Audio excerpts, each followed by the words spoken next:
It's district time for the Brock Eagles. Hello, everybody. Terry Bennett here on the Brock Eagle Football Show, brought to you by Tommy Hayes Photography and Lazy S Hacienda, right here on S2S Sports, part of L4 Media. As the Eagles come off that bye week, 5-0, now number 2 in Class 4A Division II. But, of course, none of that matters this week as district play starts. It's basically 0-0 from here on out. And I have multiple 3-4A Division II shows. By the way, you can check those out. I have a Graham show and a Mineral Wells show. We might be having another one inside this district. I hope to know by the end of this week. But this district's going to be so fun. This district is going to be really good at the top. And by the top, I mean through 4 to 5 teams, especially 4, though. I think the prohibitive favorites, of course, are Brock and Graham, and then Eagle Mountain, Mineral Wells. And I still think Bridgeport can have a say. We'll see this week. They start their district schedule off against Mineral Wells. That'll tell me exactly what I need to know about Bridgeport and Mineral Wells. That game, that's one of those games that very early on might decide that 3rd or 4th place spot. And so for Brock, I mean, they're starting off with a team that I feel is one of those, Eagle Mountain. I think Eagle Mountain's going to make the playoffs. Jeremy Mullins, who was at Toller, is the new coach at a new school in an area that is absolutely exploding in population. We've talked about it on this show. We've talked about it on Sideline to Sideline that, hey, that's a 4A Division II school that is already probably at 5A numbers right now, just because of how big that area has exploded. And to be honest with you, there's a really good chance by next year they're at 5A Division I.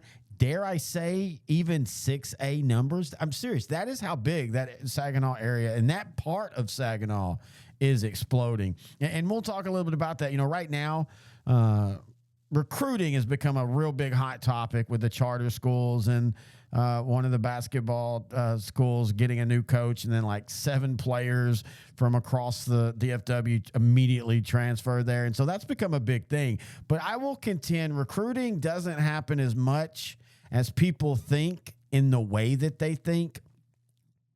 Great programs aren't calling kids to come over.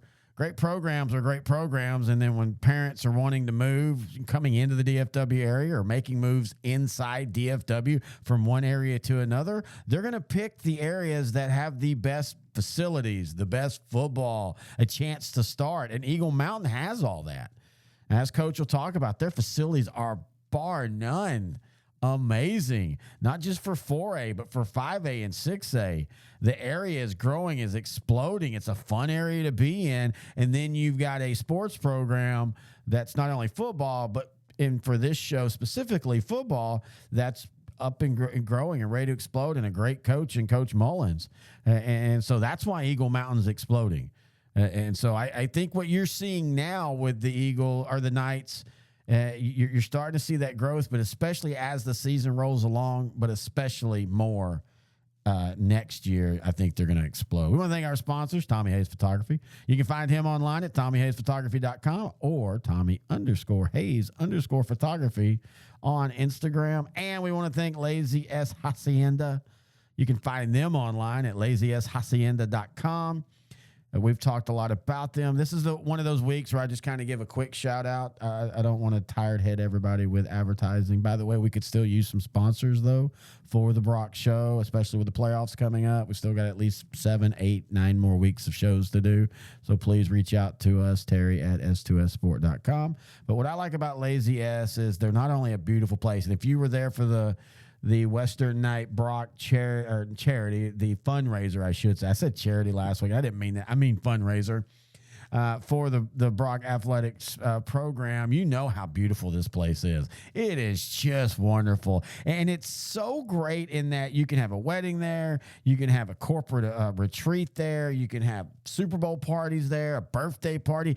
It's a venue that can do so many multiple different things. And what I love about it is it's not only all about the luxury, it's also about being eco-friendly and being sustainable. And that is so important in the world today is being able to enjoy yourself, but also not leaving a terrible, trashy footprint. And Lazy S Hacienda, they don't do that. So check them out online, lazyhacienda.com, and tell Mamie that we sent you, and we're so happy that they're a sponsor here. And they're a new sponsor for us first year, and we do appreciate that. All right, we're going to take a break, and when we come back, it's the head coach of the Brock Eagles, Coach Billy Mathis, right here on the Brock Eagle Football Show on S2S Sports, part of L4 Media. Here at L4 Media, we talk high school football, 4A, 3A, and 2A in Texas. We talk East Texas sports. We talk NFL, guy talk, movie and booze. We also talk wrestling and so much more. And you can see it all on our YouTube channel at L4 Media Company. Like and subscribe. Terry Bennett back here on the Brock Football Show, now joined by the head coach of the Eagles, Coach Billy Mathis. Fresh off the bye week, Coach, you start 3-4A Division II play. Now, I do a couple of other shows in this district, so I've said that a lot today, but I'll say this again. This district is going to be a lot tougher than even people thought coming into the season this year. Absolutely, it's going to be. You know, there's a lot of really good teams. A lot of, historically good teams, and then you bring in somebody like Eagle Mountain Saginaw who, watching them on film is as good as anybody. And, Coach Mullins, he's always been a phenomenal coach, did a great job the last couple of years at Toller. Now he takes over, there at Eagle Mountain, and, man, it's like they've been a school for a while now. They definitely don't look like a startup program. Well, and you and I, we kind of talked about this last week when we were just kind of starting to talk about how this district's going to play out. This is a team that Eagle Mountain that, when realignment started with them being a new school, they've got 4A numbers.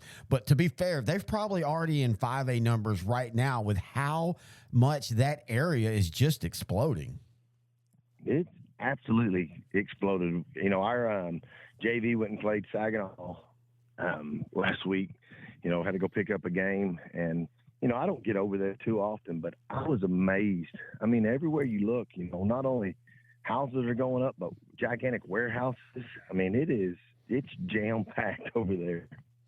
Well, and again, we're in a big moment right now with the UIL talking about how they're going to try to handle charter schools, and recruiting is such a big topic in today's world. But when you look at a school like that, where you have a coach in Coach Mullins, who has been very successful, took Toller to the state championship game last year in 3A and then or 2A, and then you have an area that's growing up, you don't have to recruit. The area and the program will recruit itself.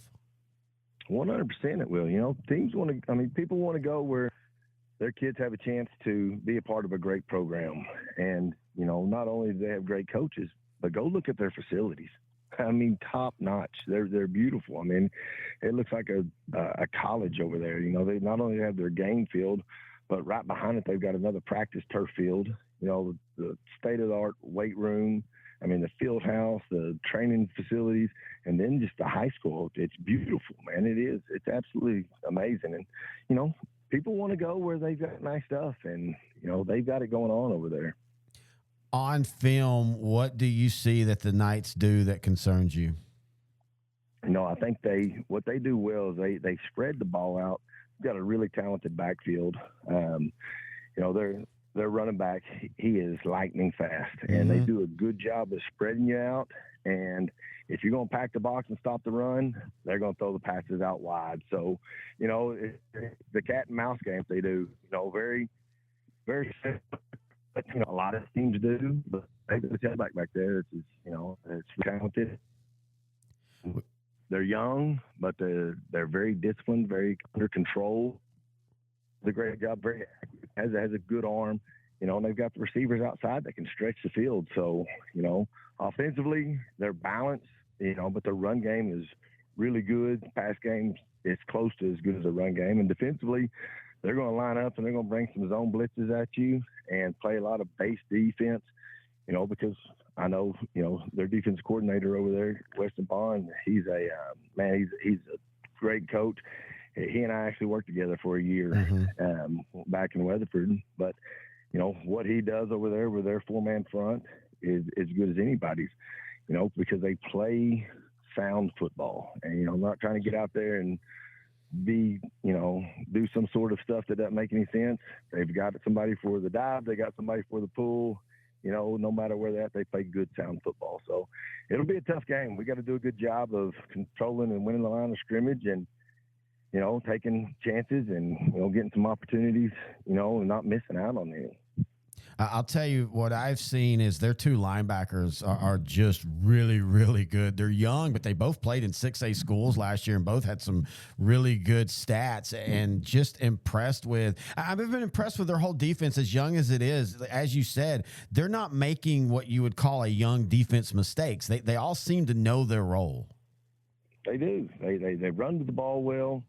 A lot of linebackers nowadays, they're either – a lot of times they don't play very good pass defense because they're so heavy on the run. Mm-hmm. But, their guys, they do a great job of doing both well. So they do. But, they're physical and they run the ball. And when you got a good D-line there in front of you, it makes those linebackers even better.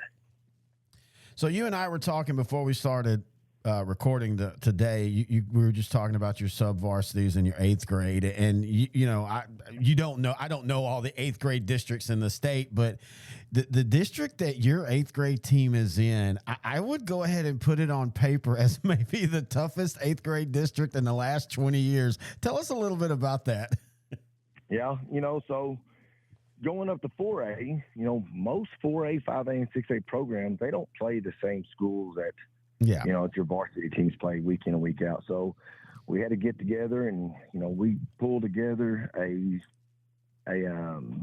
middle school district. So this middle school district is for all our boys, 7th and 8th grade, everything from football to basketball, volleyball, to theater, everything. So, but it consists of us, Decatur, Godley, Alvarado, Stephenville, and Glen Rose. So, week in and week out, it is as competitive a middle school district that you want your group to be in, because it's no fun to go out there and, be up 35-0 by the end of the first quarter and the clock runs, especially in a 7-minute 7th grade game, and the game ends in 45 minutes. And the only thing you can do is try to get kids in, right? So you want the kids to play. They worked all week and you're just trying to run them in. And kids are getting 3 plays here, 2 plays there, because the clock never stops. This district has, in the middle school, they have 7th and 8th A and B teams. So all the kids are getting to play, and they're getting to play a ton. So that's really what excites me. And, as you know, the sub-varsity groups, it's about playing time. It doesn't matter if you're on the A team or the B team. You want to go out and get good, solid, quality playing time against good quality opponents. And, what makes it even better is all the coaches, we know each other really well, and we've, played each other in the past, and we've done 7-on-7 and stuff. So it makes that part fun too, getting to go over there and see these guys and be in the district with them, and knowing that your kids, when they get into high school, are going to be very prepared and battle tested. Well, yeah, and you bring up a good point. And when you talk about junior high, especially getting playing time, it's not just about development, and it's not just about growing as a football player, but it's keeping them engaged and wanting to keep playing football. I grew up in a town that was a 5A, and I know many kids who ended up being good athletes who got burned out on football because they just didn't have playing time, because we didn't have that many sub-bars. We only had a junior high, a 9th, and a JV. So for getting these kids to play, that makes them want to do the off season and do all the hard work. It does, and it keeps them excited, and it keeps them. You want to, as a coach, you want to make sure that each and every one of these kids, it doesn't matter if they're the 3rd string on the B team or the 1st string, A team quarterback. You want them all to feel that they are all just as important as the next guy, and keeping these kids engaged, because you never know. Like right now, our varsity, we have 3 guys that are starting, or 4 guys that are starting, that were middle school B teamers. That we had a combo team, back in 3A, with a 7th and 8th grade team were, they combined up to make a B team, but those guys were B teamers at that time. But it was that ability to play, that ability to get those reps that kept them going. And as you know, a 7th grade B teamer, he may just be young. And I tell parents and people this all the time, puberty is the great equalizer. Some of these kids are, late bloomers, and, by the time they get to be a junior in high school, They might have been on the B team in 7th grade, but doesn't mean that they're not going to be a great high school football player. So what is the record of the sub varsity so far this year? The JV is our JV's 4-1. Our freshman team is also 4-1. Our 8th grade team, they are 2-1. We lost a nail biter to Argyle last week. We went over there and played, and in their middle school rules, if you kick an extra point, you get 2 points. Oh yeah. If you go for 2, you get 1. It's kind of like 6-man, and they out field goal kicked us. Extra point kicked us for the 2 points. It was a great game, great battle. So it was good. So each sub varsity has 1 loss, and 7th grade they're the same way. They're 2-1 also. So we're going over to Decatur tonight, to play. So with our junior highs, and then high schools, or the freshmen and the JV are going over to Eagle Mountain to go see their great stadium and go play over there. Well, you kind of bring up a good point in talking this 8th grade stuff. You talk about how y'all kind of pulled this middle school district together. And then over at Argyle, I've never heard of that. They just literally changed the rules on the fly. But I don't think a lot of people understand anything under varsity. The UIL is just kind of like, hey, y'all figure it out. Oh, absolutely. Yeah, no doubt. I mean, you can go do something, and their district over there is a lot of the Keller middle schools and South Lake middle schools, so that's what the coach told me. He goes, hey, we're trying to encourage, kids to learn how to, kick extra points and stuff. So that's why they did those rules like that. So it was a good game. It's always exciting when you get a chance to go and play other schools, like Argyle and all that, and, South Lake and all those teams, because we don't get to do it when we're in high school, but they get to do it when they're young. And, of course, these kids with social media nowadays, they know everybody, in middle school and stuff. You don't exchange video. You go and just say, hey, coach, we run a 4-3 defense, and we're, 2 3-by-1 on offense. But, the middle school guys, boy, they get on Facebook, Twitter, anything they can do, find video, and they're like, hey, coach, look, I found this video right here of them when they were playing so-and-so, so it's fun, and the kids love it, and it makes it just that more extra exciting. And I love it knowing that all our kids are out, looking for video to help give them an advantage. Here at L4 Media, we talk high school football, 4A, 3A, and 2A in Texas. We talk East Texas sports. We talk NFL, guy talk, movie and booze. We also talk wrestling and so much more. And you can see it all on our YouTube channel at L4 Media Company. Like and subscribe. As always, we want to thank Coach Mathis for joining us. If you have any questions, thoughts, or comments, you can email them to me, Terry at S2Ssport.com. Again, looking for some more sponsors as the playoff season is about to be right around the corner, and we're right in the middle of, or at the beginning of, what's going to be a fun district season. So if you'd like to be a sponsor, reach out to me, 469-605-3658.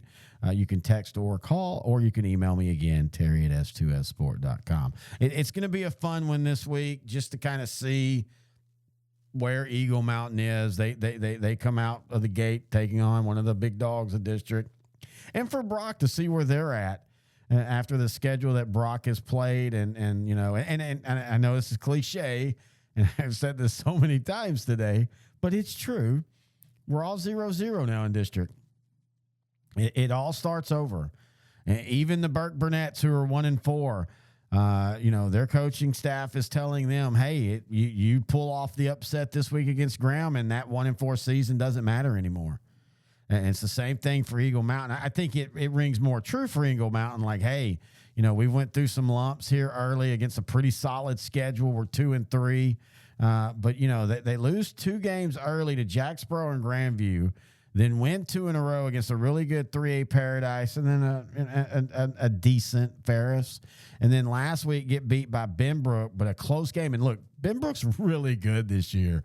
Like, I think people are really sleeping on what Benbrook has talent-wise. And they've always been a team that when you look at them, you go, man, why are they not better? Why are they not a better team year in and year out? Just a couple years ago, they were 1-5, but usually they're very much a 6-5, 6-5, 4-6, 6-5 type team. And so when you look at that, it's usually consistency from not only game to game, but from play to play, from down to down, from drive to drive. And Coach Cody Slater this year, it feels like they figured that out. I mean, they beat Whitney, who destroyed Mart. They've beaten Holiday, and we all know how good Holiday is in 3A Division II. And then they've beaten Eagle Mountain and Eastern Hills. And so that's a Benbrook team that's really, really good. And Eagle Mountain took them to the mat before losing 28-24. So I do think Brock's going to win this game, and I think they'll end up winning it comfortably. But don't be surprised early on into half. This is a one-possession game. I always say that the weirdest weeks of football are the first week of the regular season, the first week of district, and the first week of the playoffs. That's just where all the weird games tend to happen. Now, in saying that, I don't think it'll be a weird game, but just don't be surprised if it's closer than expected. All right, that's going to do it for this week. Join us next week right here on the Brock Eagle Football Show on S2S Sports, part of L4 Media.